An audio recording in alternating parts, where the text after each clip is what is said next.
material I'm going to be presenting to you is stuff that a bunch of us have been working on for many years now. Ann and I are both members of Storm Tristle Club that does a lot of this, that organizes a lot of this content. So I put their name on it as well. I'm sure they couldn't care less that we're using it, and they're glad to have it get out there. But we owe them a debt because they certainly have done a lot of the work, and we're both very eager volunteers there. So we're going to focus this talk on crew overboard or gator overboard recovery, however you prefer to have it. And we're going to essentially be dealing with two cases. The first is a mobile crew overboard who can help themselves. And that, what I mean by that is somebody who can grab hold of a life sling or a rope that might be thrown to them. Maybe they can take a little weight and help getting themselves aboard. They could clip a halyard to their life jacket somehow, and they can help out a little bit. If you have a person who can't do that, it's a much more complicated situation, and we're not going to go into that in huge detail today, but I will talk about it just a little bit.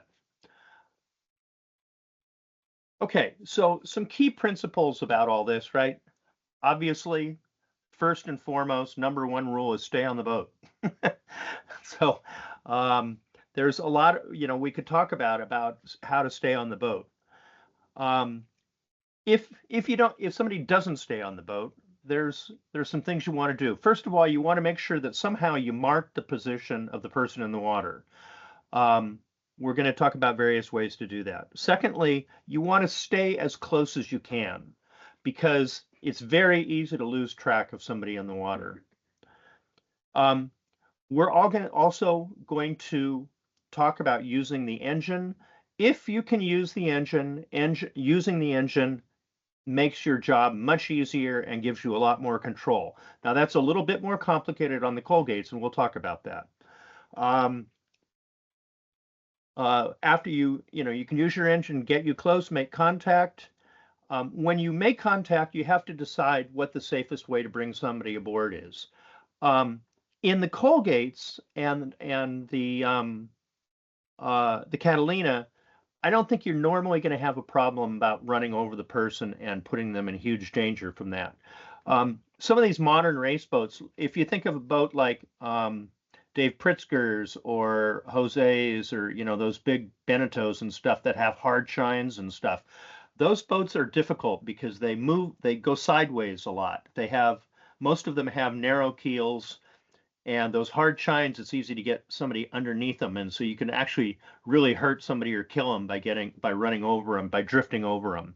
So when we teach this course in other venues, we focus a lot on that, but we're not going to worry about that too much here. You don't want to put anybody else at risk, right? Having one person in the water is a big enough crisis. You want to make sure you don't get a second person in the water. And practice matters. We're gonna hit you over the head with that one a lot. And of course, it'll probably be next week now with this storm coming in, but you will get a chance to practice all this. Okay, so prevention is number one, of course. The old adage is keep one hand for yourself and one for the boat. I also like to tell people to stay between the sheets. And what I mean by that is on the jib or the spinnaker, you don't ever want to be outside those sheets, because when the sail fills, it's going to push you overboard, right? And especially if you have lifelines, it's going to push you overboard, and the lifeline's actually literally going to trip you. When in doubt, wear a PFD. I don't have to tell you guys that.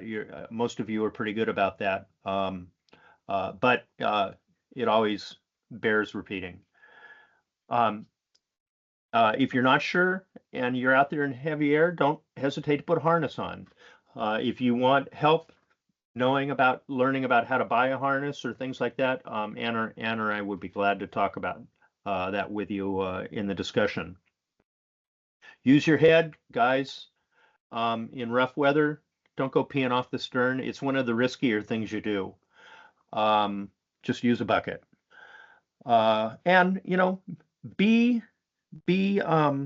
aware of your surroundings. situational awareness is huge in sailing, and one of the places where it matters the most is making sure that nobody gets hurt. Look around and be cognizant of what the person next to you on the boat is doing. If they're doing something that looks dangerous, just gently tell them, and maybe they don't really even know they are doing something dangerous. Okay, so a couple of things you might think about before you ever get started. I don't know, I can't see everybody, but do most people actually know how to start the engine on the Colgates? I think Yes, so. it's part of their checkout sales.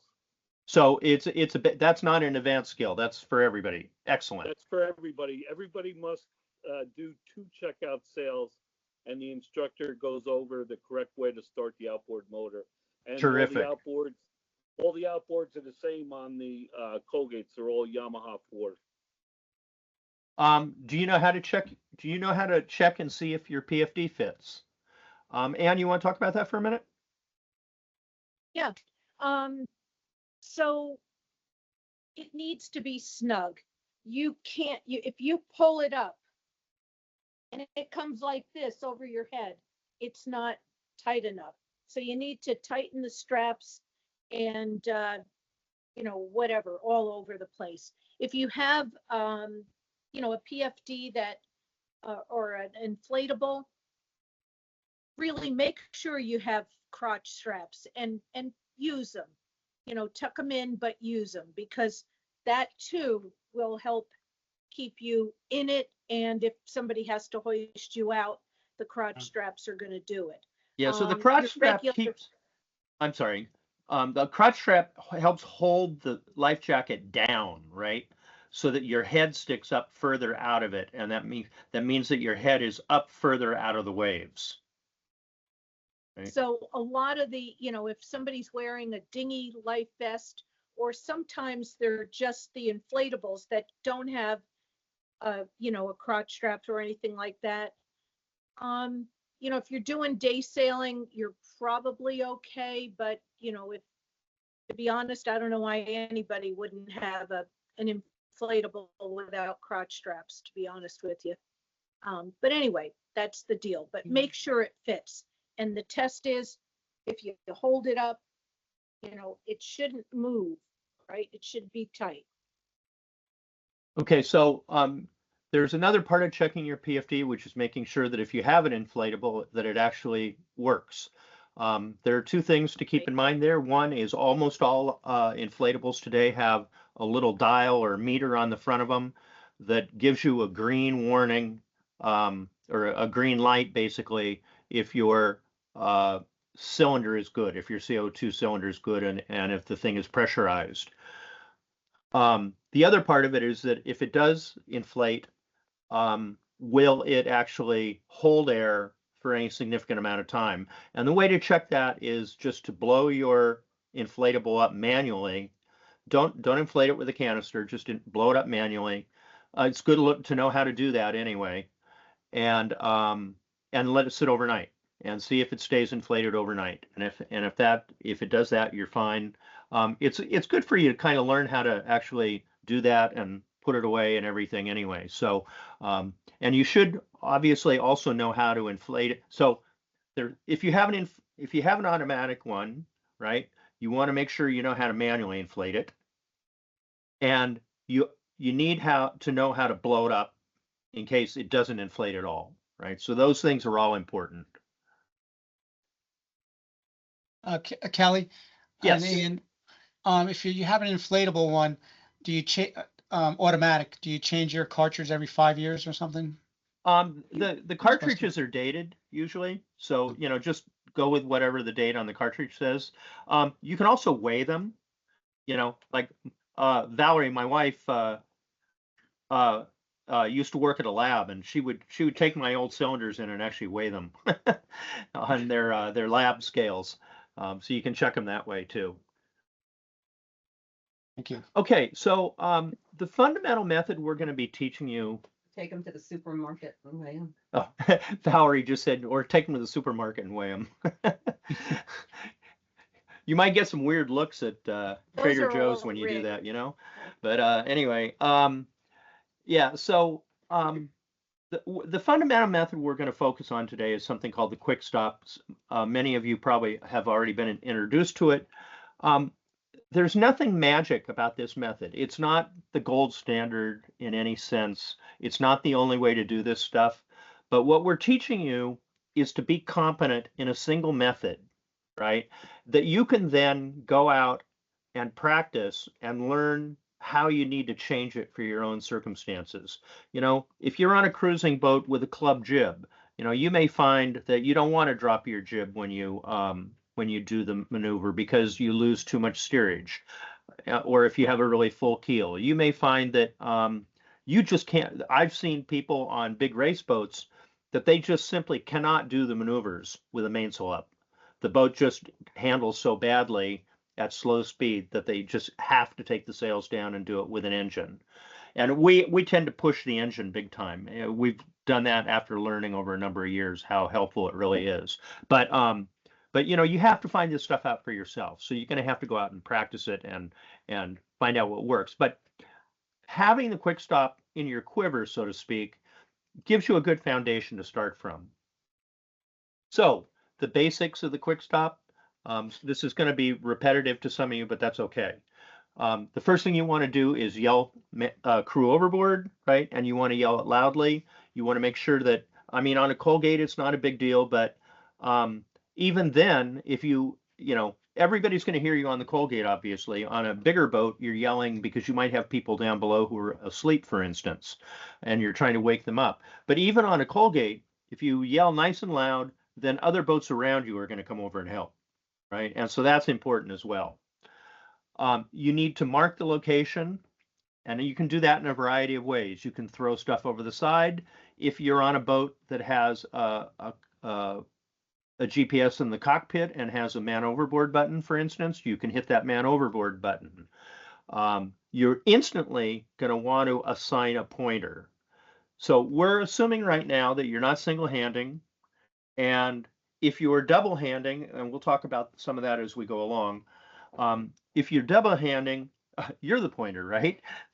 So the reason you point, and it's even helpful if you're by yourself, like, so you're double-handing, you're the only one left in the boat. I would recommend you still point if you can, because if you take your eye away from the person in the water for a minute, your hand is still pointing out in that general direction, right? And so it's easier for you to reestablish the position of where that person is. If you've got, let's say you've got 3 or more people on the boat, the pointer is the person who's going to really be talking to the driver most directly. Everybody else should try and stay quiet. The main sheet trimmer, if you have a separate main sheet trimmer, that person can certainly talk to the driver if needed. But basically, you're going to try and keep the chit chat to a minimum. Okay, the next step is to stop the boat. So you've marked you've alerted everybody, you've marked the location somehow. And by the way, when I say throw stuff overboard, if you got somebody in the water, and especially if it's nasty conditions, you're not going to be shy about that. Cockpit cushions, coolers, anything, right? Anything that'll help. And even if you're just creating a debris trail to follow, right? It's going to help you find that person. Okay, so then you're going to stop the boat. So the key thing that kind of defines the quick stop is to do a quick tack, and we're going to assume that you're using the Colgate at this point. You would leave the jib up and out temporarily, and you would just simply leave it cleated on the side where it was and tack the boat. And you're going to go into a position with the jib backed and the main then luffing. That is what we've traditionally called heaving to, right? And heaving to is a great skill to learn. It's a great skill to practice. You should, you know, go out with your buddies sometime, and you can try to have races heaving to. And when I say races, the guy who wins the race is the guy who doesn't move the most, right? So you get a couple boats next to each other, hove to, and see who can stay in one position the longest. And you actually have to learn it a little bit, because you have to trim the main in and out a little bit to get it just right. And all boats balance differently. So it's really good to go out and do that and see how the boat balances and how much you have to put the main on to keep it kind of in one position.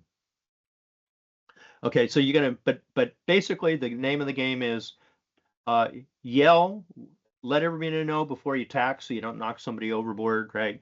You know, man overboard, you push your buttons, you throw your stuff. Okay, I'm tacking the boat. Hang on, everybody, right? Get them all warned, and then tack. Now you've stopped the boat effectively at this point.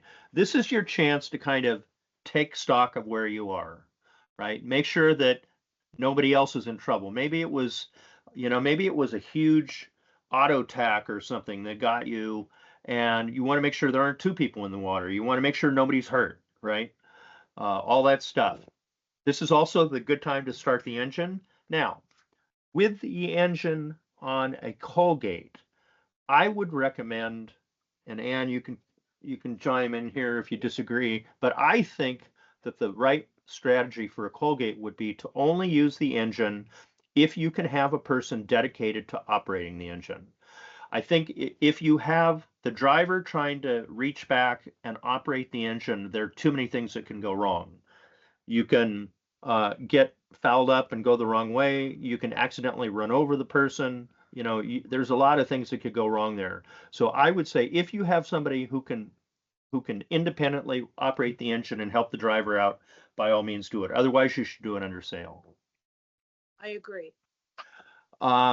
Before you start the engine, of course, you want to make sure there are no lines over the side.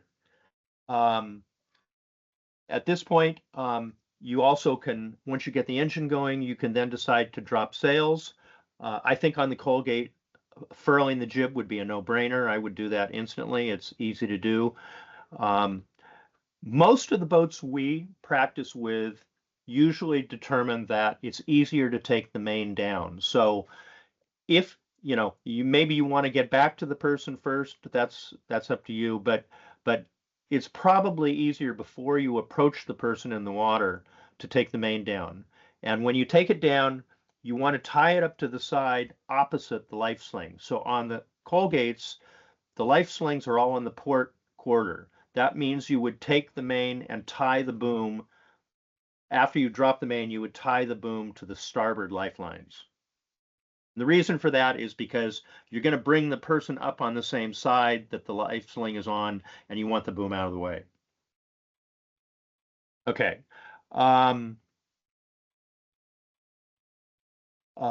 Okay, so we're assuming right now that we're doing that you are sailing upwind. You're going to be upwind of the person. That's a good, once you get the boat under control, and even if you decide to sail at this point, you don't have enough people on board, so you're not going to use the engine, for instance. You can deploy the life sling when you're somewhere within 100 yards upwind of the person and tow it with you. The normal move is going to be to go to bear away downwind, and I'll show you this in a second. And then eventually when you get roughly a beam of the person in the water, you're going to jibe and go back toward them. And then you're going to go up to them at some point, just like you're landing on a mooring or a dock. And I'll make a few comments on that when we get a little further along here. Or you can power back if you have the main down. You can just power back to the person, but you can deploy the life sling if you're going to use it. You don't have to use life sling if it's calm water. It's a great tool, and you should certainly learn how to use it and practice with it. So if you drop the main, you can just obviously just power back. Okay, so this is I think a great diagram of what actually happens when you do this under sail, if you're not using the engine right now. So you're going up on port tack in this case, position 1. The person falls over the side. You yell, get your crew ready. You start throwing stuff over the side. And at position 2, you start attack. You can see in position 3, the jib is backed. The boat is approximately beamed to the wind. It may be pointing a little higher than that. Doesn't really matter. This is your chance to collect yourself, get everybody together, get the engine started, whatever else you need to do. Then eventually you're going to bear away downwind. Eventually you're going to be dead downwind. And they show it being actually to leeward of the boat, that very well may work.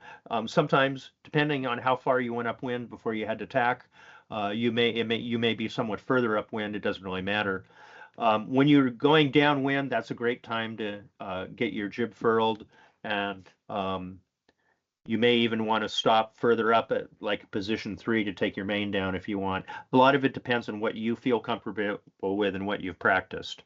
But this is a sailing example.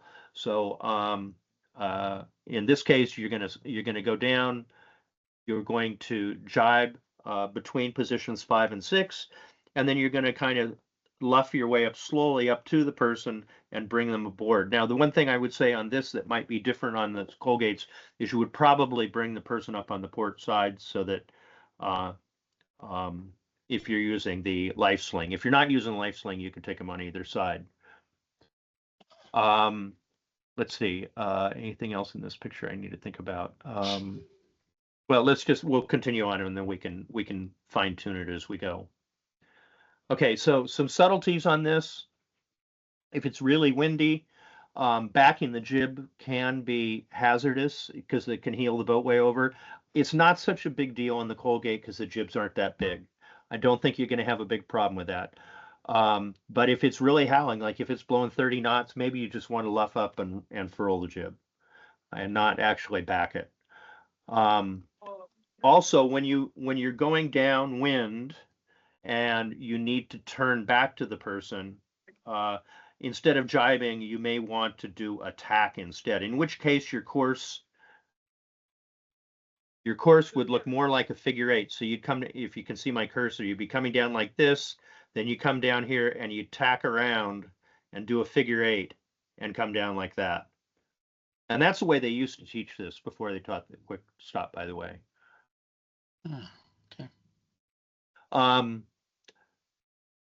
I know that most of you don't sail with a spinnaker usually. I will just say there are a couple different ways to do it with the spinnaker. I'm not going to go into detail with that. We can, if you have questions on that, we can cover it in the discussion later, or you're welcome to ask Ann or I more about it.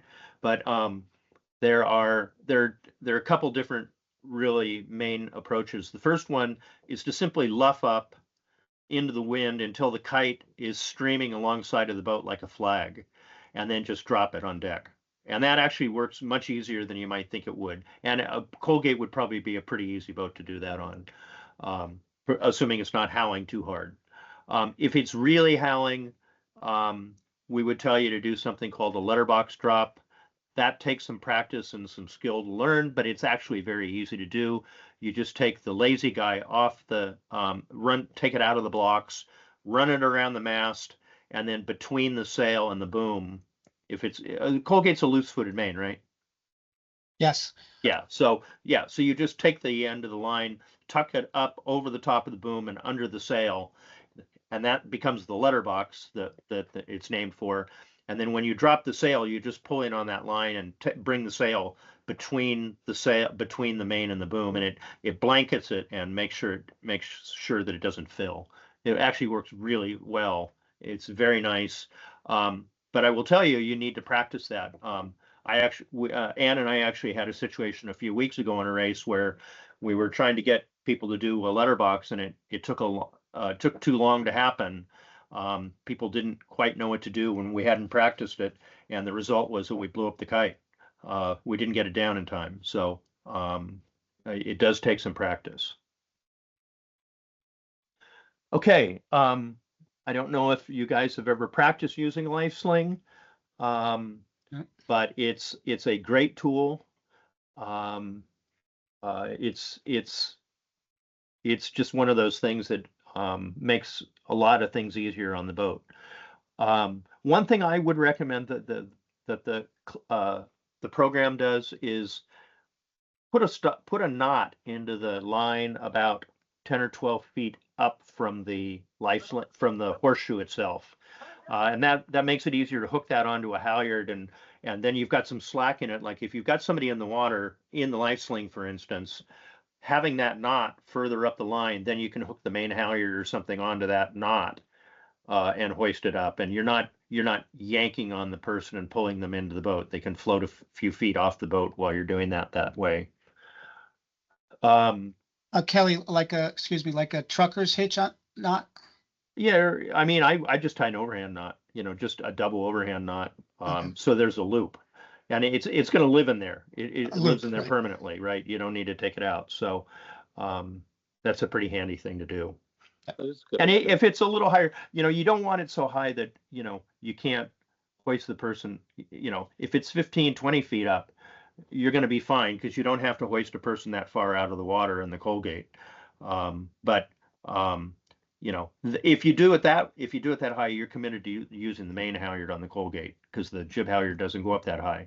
So, or the spinnaker halyard. So you want to make sure that you don't put the knot so high that when you go to pull the person out of the water, the knot jams at the top of the mast and you can't haul them all the way up.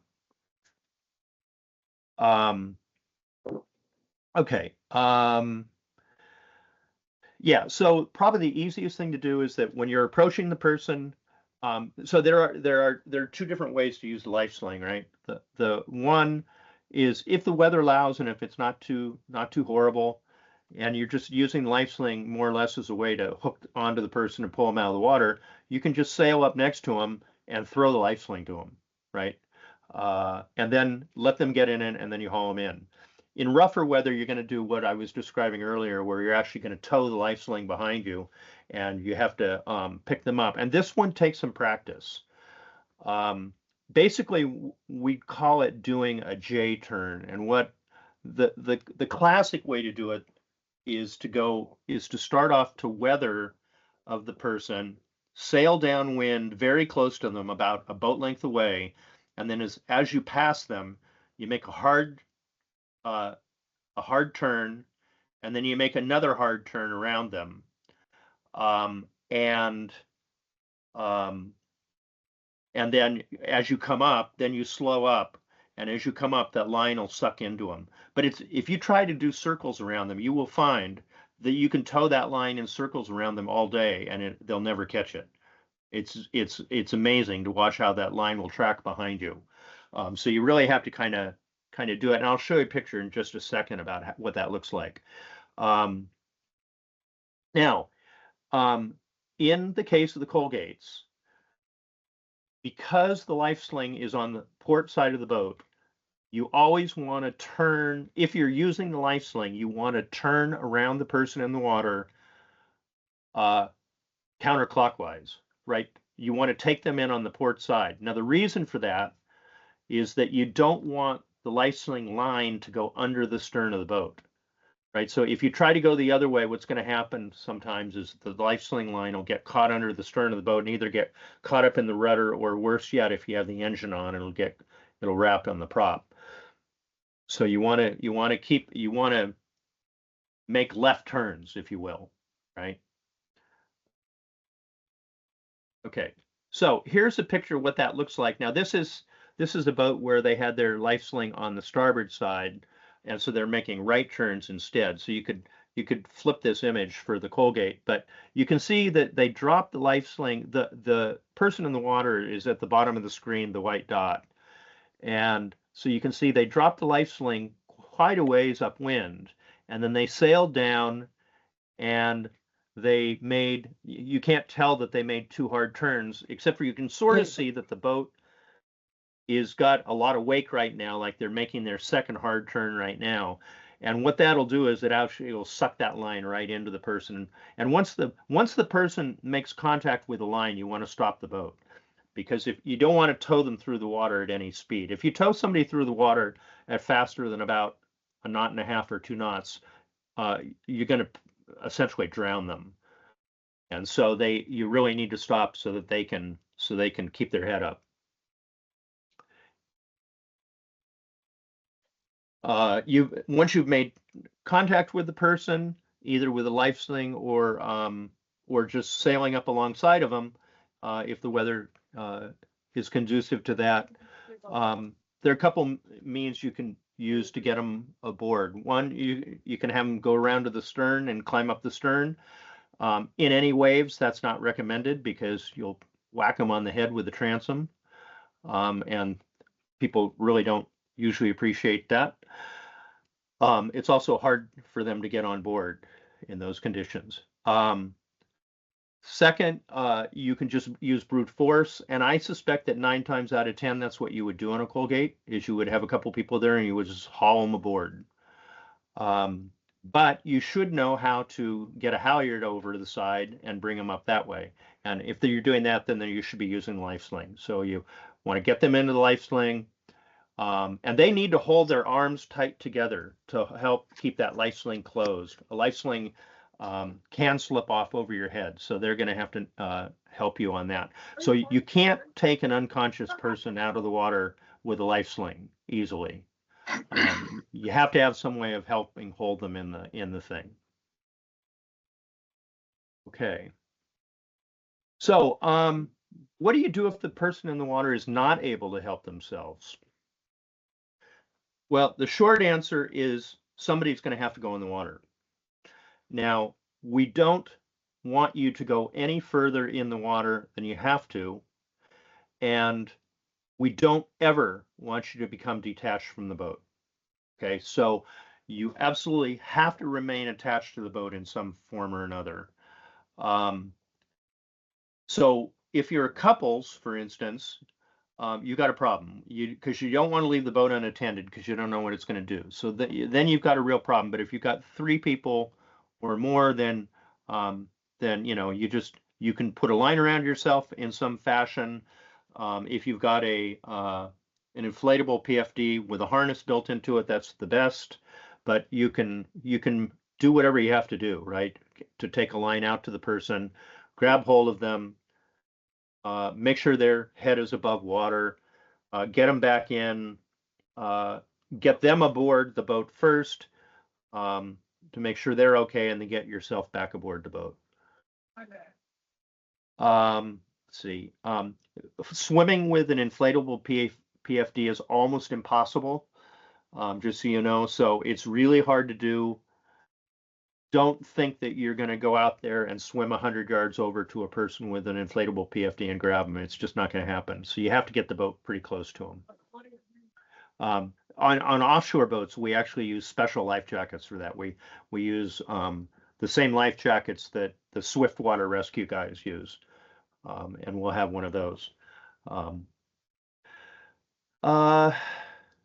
Okay, so and yeah, the reason I said haul one person out at a time is the Colgate winches aren't strong enough to haul 2 people out of the water.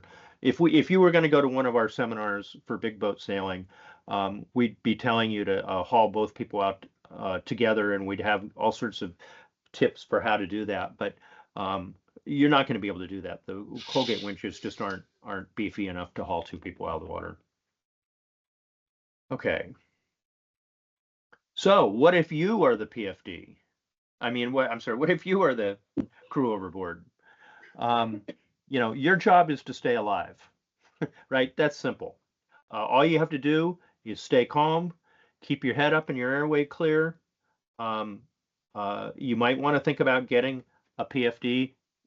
There's a whole crop of new PFDs that are really good, and they have things like little masts that inflate with a light on them, and they have spray hoods that you can put on to help keep your airway clear and stuff. Those things are really handy. They're not cheap.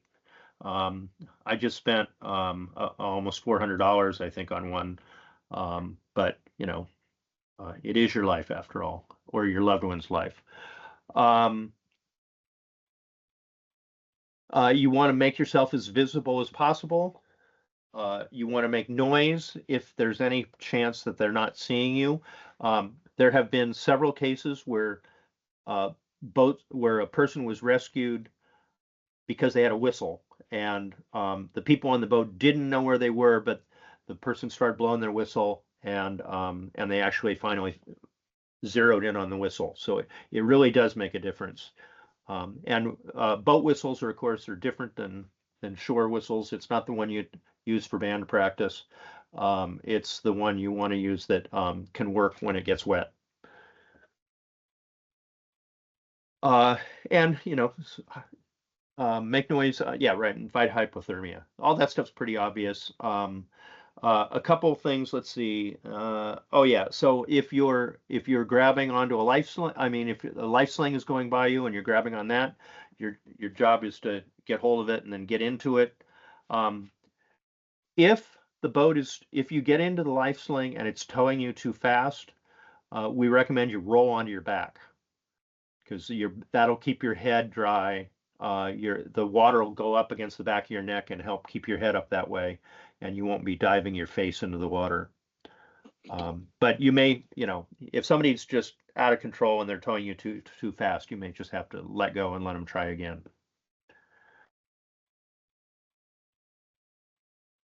Okay, so what we're teaching you here is competence. We're trying to walk away at the end of the day so that you actually feel like you could do these skills in moderate conditions, and that hopefully you'll start coming up with questions almost as soon as you try practicing these things. We'd like to tell people to keep practicing and keep upping your skills a little bit at a time. When we do it on an ocean racing team for the first time, you'll start out on a nice day and go out and do it, and then you'll go out on a day that's a little windier, and then maybe you'll go out short-handed and try it, and then maybe you'll go out at night and try it.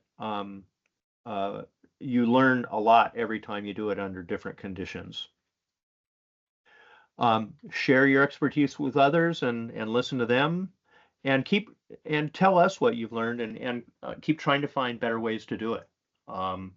That's what it's all about, and I think you'll find it's pretty interesting stuff when you get into it. And recover a crew member who's fallen overboard while sailing. Man overboard practices have advanced to focus on staying close to the victim as a primary goal. If you lose visual contact with the victim, the problems of recovery increase enormously. If there's any sea at all, it's very easy to lose sight of a person's head between waves. The actual return and recovery techniques will vary based on your boat, the wind and sea state, the crew, and your point of sail. But you need to practice the techniques we will discuss today on your own boat, keeping in mind the principle to stay as close to the victim as possible. The most useful return and recovery is the quick stop, although there are others. Man overboard! The quick stop is named that because that's exactly what it's designed to do. It's the simplest way to slow down and stop the boat, allowing you to stay as close to the MOB as possible. Once stopped, you can maneuver for a safe recovery. Today, we will discuss the upwind quick stop return and recovery, the downwind quick stop return, the upwind quick stop with the life sling for return and recovery, some variations in these methods for different conditions. In this video, I'll be using the common sailor's jargon MOB, M-O-B, to refer to a man overboard. Let's look at the upwind quick stop in brief, then we'll go into more details. At position 1, the boat loses the man overboard. At 2, the boat quickly tacks, leaving the jib aback. This dramatically slows the boat and keeps it near the victim. At 3, the boat reaches away and, in position 4, falls off to a run, dropping the jib, then jibing at position 5. Once well below the victim in position 6, the boat comes up to a close reach and sails to the victim, trimming and luffing the main to control speed as necessary. At position 7, the boat slows to a crawl and connects with the victim through a thrown line or by coming alongside. Then the crew recovers the man overboard. Now, okay, let me just interrupt for a second here to say that the biggest error that most people do when they first start this is at position 5, they turn too soon, right? And so what that means is that you're going into the person in the water on a beam reach. So you're going in way too fast. So it's important to go fairly far to leeward before you do that final turn. Okay, does that make sense to people? Yeah. Okay, great. All right. Now let's look at some of the steps in more detail. As you can imagine, falling off a boat that's underway is a frightening experience for everyone. There are several immediate responses you should do at position 1. As soon as you see someone fall over the side, yell, "Man overboard!" in your very loudest voice. And then, don't be afraid to yell it repeatedly to get the attention of everyone on the boat.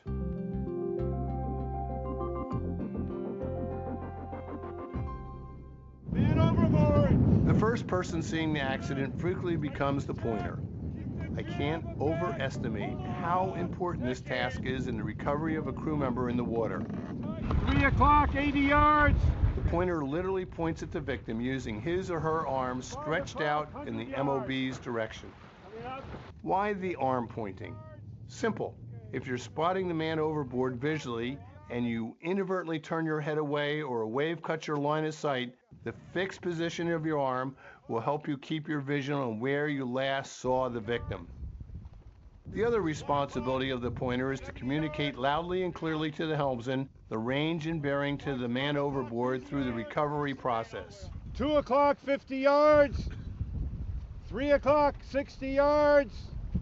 4 o'clock, 70 yards. You can use distance in yards or boat lengths and bearing from a clock to angle off the bow. 40 yards. But develop a simple, clear system when you practice. 12 o'clock, 1.5 boat lengths.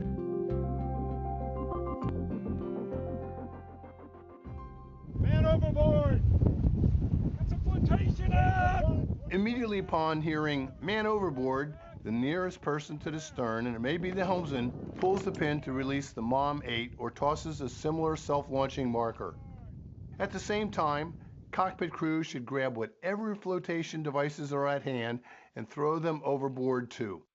Boat cushions, life jackets, water bottles, whatever is close at hand that will float.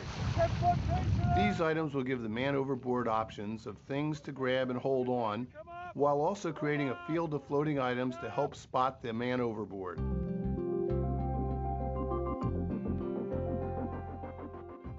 Every boat's GPS or navigation system should be equipped with a man overboard button. Whether it's at the helm position, navigation station, or both, hitting the MOB button is a must. When pushed, the MOB button locks in your current position as a new waypoint, overrides your current course settings, and gives you the range and bearing readings back to the MOB waypoint. You can imagine how critical this is at night or any time should visual contact with the man overboard be lost. All the immediate responses at position 1 really only take a few seconds, so you will not be far from your crewmate in the water.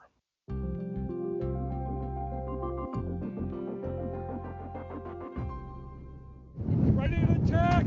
Keep the jib back. Hold on. The next step is to simply tack the boat, but do not ease the jib sheet. This will slow the boat in place, almost upwind of the man overboard. The boat is in a hove-to position and will move only slowly. At this point, you can exhale, as the boat is no longer moving away from the victim, and you can begin to organize the return of the man in the water.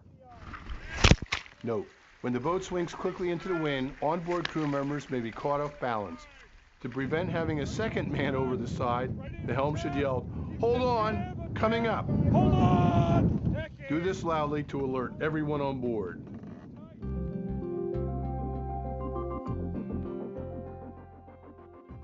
With a person in the water, you need to have all your resources available. Don't be afraid to have your engine started in case you need it. Check that there are no lines over the side before putting it in gear. Check that all the lines are out of the water. Racers, remember that the racing rules of sailing allow the use of the engine when recovering a man in the water.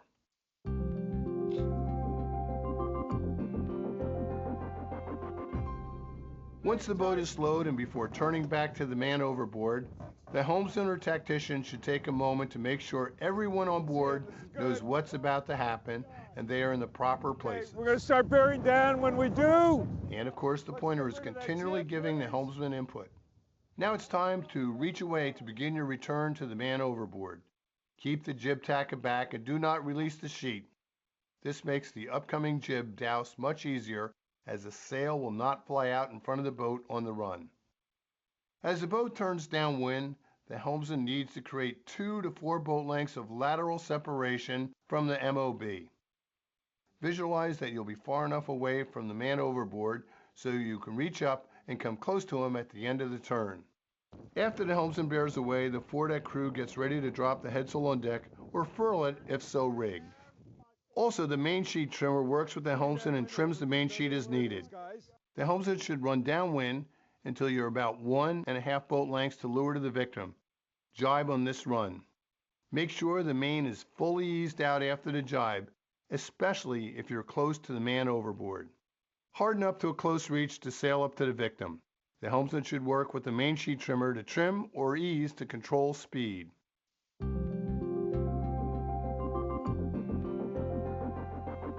As you approach the victim, make sure you're moving slowly.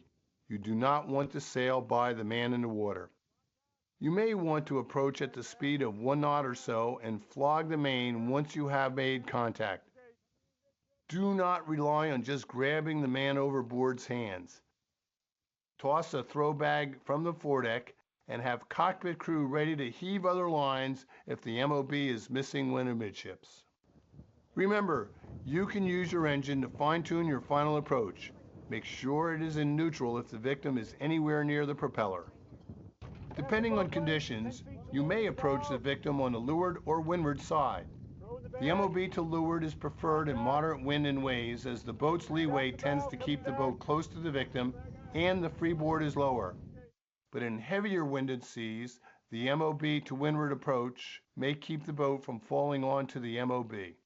And if you happen to aim poorly or get pushed around by a wave, either side will do. As you range alongside the MOB, be careful not to hit him with the boat. During the approach, the pointer should move forward to the shrouds and continue to point and communicate with the helmsman, who may lose sight of the man overboard. When close enough, you should toss a throw bag to the victim, preferably from the foredeck, as this gently pulls them alongside. If you range alongside, be careful not to hit the victim with the boat. Slow the boat down to a crawl. Then stop it once the man overboard is alongside. Crew need to make sure he does not slip away. Lives have been lost from this position. On board! Clip the victim to the boat with a spare tether if handy, or tie his harness to the boat with a spare line. Frequently, fully crewed boats manhandle the victim back aboard at this point. While that's fine, we will show you other recovery methods later.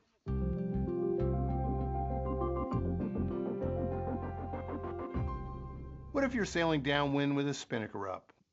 Like the upwind quick stop, the downwind quick stop was developed to halt the boat quickly, keeping you as close to the man overboard as possible. At position 1, once the shout of "man overboard" goes out, the pointer starts his job and the crew throws flotation, especially if the man overboard was not wearing any.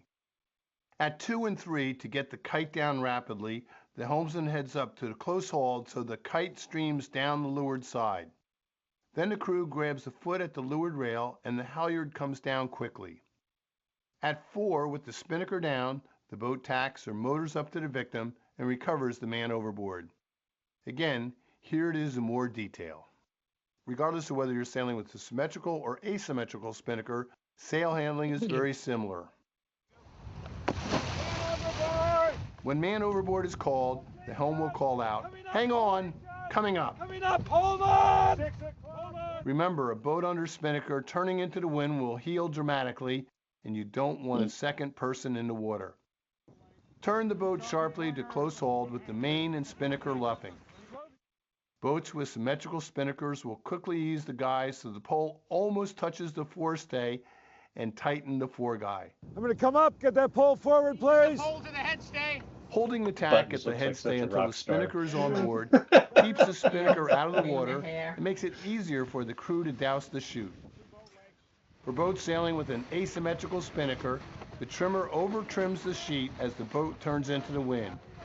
Assure the tack is not released until the chute is down on deck. Regardless of the type of spinnaker, as the boat luffs up, with the chute luffing and the crew grabbing the foot, blow the spinnaker halyard. The halyard is not just eased, but totally let off. This allows the spinnaker to fall down on the leeward side of the boat as the crew pulls the sail in and under control. Tend the halyard well and leave one turn on the winch to avoid jams at clutches or turning blocks. A bad jam during a man overboard emergency likely requires cutting the halyard. Now that the boat is on the wind and the spinnaker is under control, the helm can tack the boat upwind as necessary to the man overboard under mainsail alone, or with main and motor. Once there, he executes the same maneuvers we discussed earlier to get the boat on a close reach to approach the man overboard. Start your engine, as it will be a huge help getting to windward. But before pulling in gear, make sure all the lines hang around after spinnaker douse are out of the water. Check that all the lines are out of the water. A fouled prop is not what you want right now. Recover the MOB as you would have in an upwind quick stop.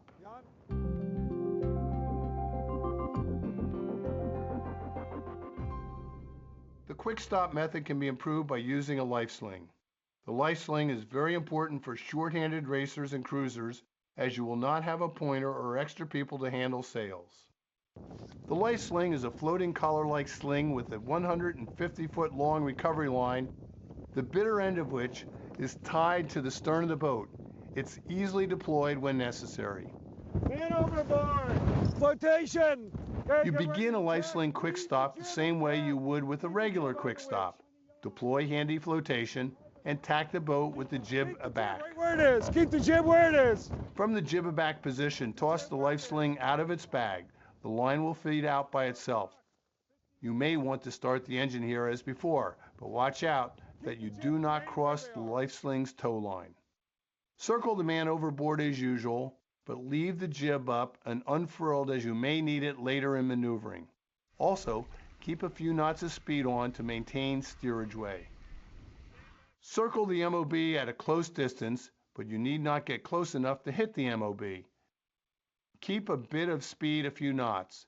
This may involve multiple circles like picking up a water skier, but just keep tacking and jibing without touching sheets. Keep an eye on the tow rope until the MOB grabs the line of the life sling. The victim can grab it, work his way to the sling collar, and put that over his head. Now, stop the boat dead in the water. You do not want to pull the victim through the water at any speed, even at 2 knots. Once you have furled the jib and dropped the main, you pull the victim to the boat and tie him to a convenient cleat. Run a halyard to a loop in the life sling line. Recover the victim by hoisting the MOB out on the halyard, nestled in the life sling harness. Here are some advantages of a life sling. You do not have to sail alongside the victim.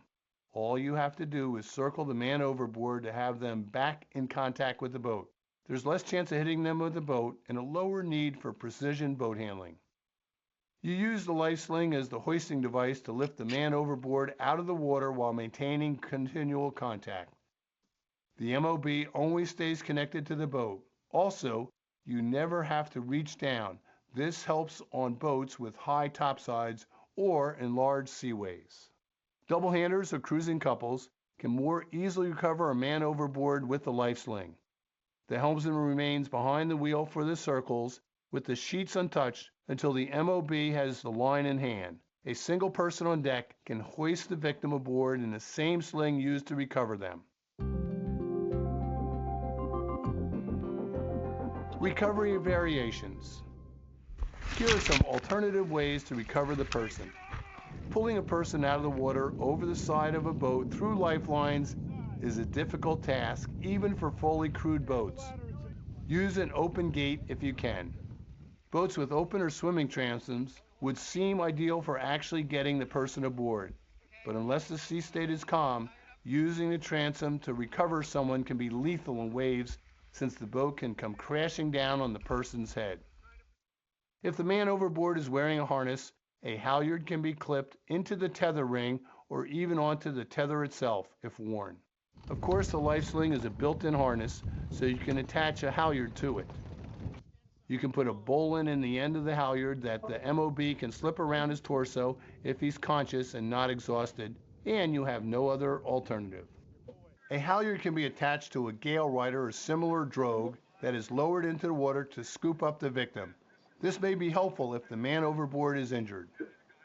On a fully crewed boat, if you need to send a person over the side to assist the MOB, make sure the rescuer is well tethered to the boat. Okay, I'm going to end this because this goes into a lot more detail than you guys need to know about the other stuff. I would recommend, if you find this stuff interesting, you might want to consider taking an advanced safety course like the ones that we run in May, or other organizations run as well. But I think that gave you a pretty good sense of things. One thing it did remind me of is that, and I think this is apropos to the Colgate cases, if you are shorthanded, and a classic case for like a cruising couple on the quick stop is to actually just leave the sheets exactly where you are when you're going upwind, and don't touch them. And you can, in most conditions, you can do the entire maneuver with just leaving those sheets in that position. And that's what one of the methods that US Sailing actually recommends. You can just leave the main end tight and the jib end tight, and the jib will be back. You'll be bearing off, and then you'll jibe with it, and you'll heel over a little bit when you do it. But if you're shorthanded, that's a great way to do it. And you can do that right until the last minute when you're going up to the person, and then you can slack the sheets just to help stop the boat. So any questions at this point? I ran over a little bit longer than I wanted it to, but I think the video's pretty good. Yeah. No, that was excellent for me. I really should be more on top of that kind of stuff, and it makes me think, next season, it's kind of like teach the teacher. We should do a lot more of this on Tuesday nights, where we just practice. We have some 4 or 5 key Colgaters that can learn how to do this, and just can practice this, because this is really good for safety, especially for couples. So thank you very much, Kelly, and we'll keep any more questions, but we'll keep everybody posted about tomorrow night. It's not looking too good, maybe, and we'll let everybody know as soon as we can in the morning. But any other questions from anybody?